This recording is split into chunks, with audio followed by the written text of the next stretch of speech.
Hi, this is Jared Polak, founder of Entre Results and author of Entre Balance and Entre Business.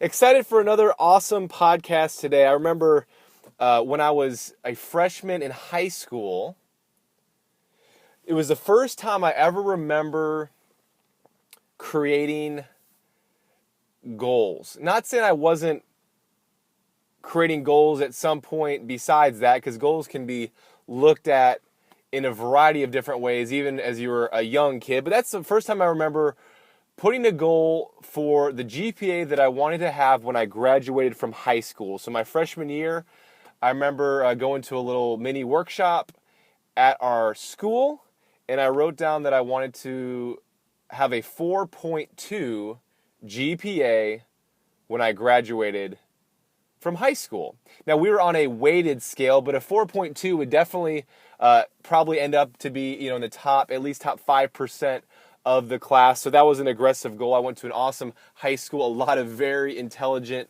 hardworking people. So that was definitely an aggressive goal. And then I kind of put it away and didn't really look at it for a while, even though in some ways it was in the back of my mind. And then every semester I had smaller goals in terms of what I want to achieve for the GPA for the semester. And so you have, 4 years, you have 8 different semesters. And so you have a smaller kind of goal, a little activity that you want to reach for each semester.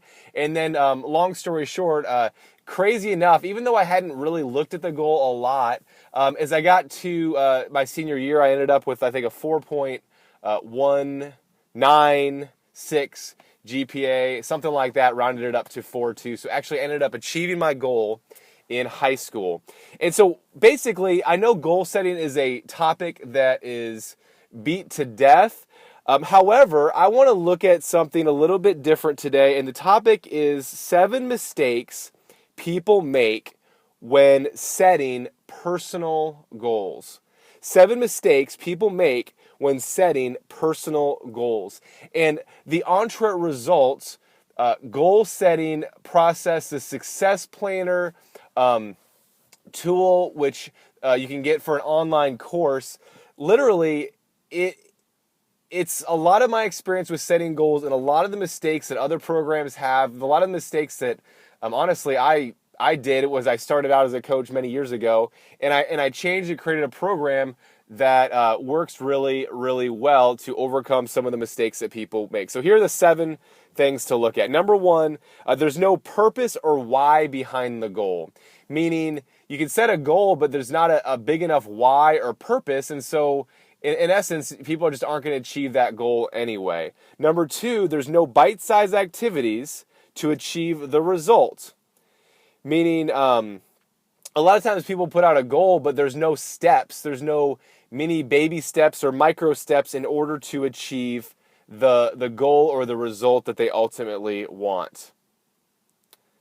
Number 3, the personal goals are too one-dimensional. They focus on just one area. They just focus on business, for example, or health, for example. Those are two powerful areas of life, but we need to really look holistically when we set personal goals, because all different areas of our life intertwine with each other. And so sometimes people are too one-dimensional.